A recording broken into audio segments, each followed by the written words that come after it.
শুভ সন্ধ্যা বন্ধুরা। বৃহস্পতিবার সন্ধেবেলায় অনেক কাজ থাকে, তাই বৃহস্পতিবারের সন্ধেবেলার ভিডিও আমি রেকর্ড করতে পারলাম না। তোমাদের সাথে শেয়ার করব আমার শাশুড়ি মা বৃহস্পতিবারে তো আমাদের নিরামিষ হয়, তো নিরামিষ কিভাবে এই মাশরুম মানে অষ্টমী ছাতু, যাকে অনেকে দুর্গা ছাতু নামে চেনে, তো সেই ছাতু কিভাবে রান্না করছে তো সেটাই চলো আজকে তোমাদেরকে এই ভিডিওর মাধ্যমে শেয়ার করি। তো দেখলে প্রথমে আলুগুলো ভেজে নিল। তো যেমনভাবে ঠিক মাংস রান্না করে সেরকমভাবেই এই ছাতু রান্না হয়। পেঁয়াজ রসুনটা খালি অ্যাড করছে না, যেহেতু আজকে বৃহস্পতিবার। তো চলো, আলু তো ভাজা হয়ে গেল তোমরা দেখলে। তো এবার মাশরুমটাও ভালোভাবে ওয়াশ করে নিয়ে তারপর মাশরুমটাও ভেজে নিচ্ছে। এদিকে দেখো আগেই মায়ের বাঁধাকপি আর বরবটি ভাজা হয়ে গিয়েছিল। তো মেয়ে যেহেতু স্কুল থেকে আসতে একটু লেট হয়, সেই জন্য এই মাশরুমটা রান্না করতে গিয়ে একটু লেটই হয়ে যায় আমাদের খেতে।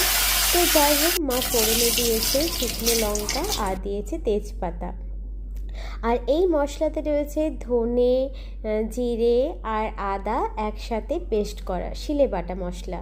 তো যাই হোক চলো, একসাথে দিয়ে দিয়েছে। আর এইটা দেখো টমেটো পেস্ট, এটা করা হয়েছে মিক্সিতে। তো সব কিছু একসাথে দিয়ে, আর নিরামিষ রান্নাতে কিন্তু টমেটোটা মাস্ট দিলেই কিন্তু সুন্দর লাগে খেতে।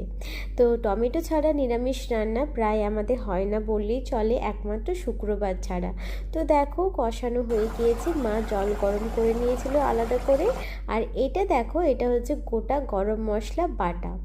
তো চলো, হয়ে গিয়েছে রান্না। এখন বাড়ছি আমার মেয়ের জন্য খাবার। তো নিয়ে নিয়েছি মেয়ের জন্য ভাত, আর হচ্ছে বাঁধাকপির তরকারি, আর বরবটি ভাজা, আর মাশরুমের তরকারি।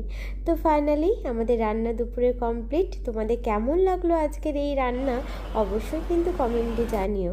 এখন মেয়েকে আমি ভাত খাওয়াবো, তারপরে আমরা খেতে বসবো। তো মা এদিকে সবাইকে বেড়ে দিচ্ছে। আমাদের কিন্তু দুটো ডাইনিং টেবিল রয়েছে, তবুও আমরা মায়ের কারণেই নিচে বসে খাই। তো চলো বন্ধুরা, আজকের ভিডিওটা এখানেই শেষ করলাম। ভালো লাগলে অবশ্যই কমেন্ট করে জানিও। টাটা, সকলে ভালো থেকো।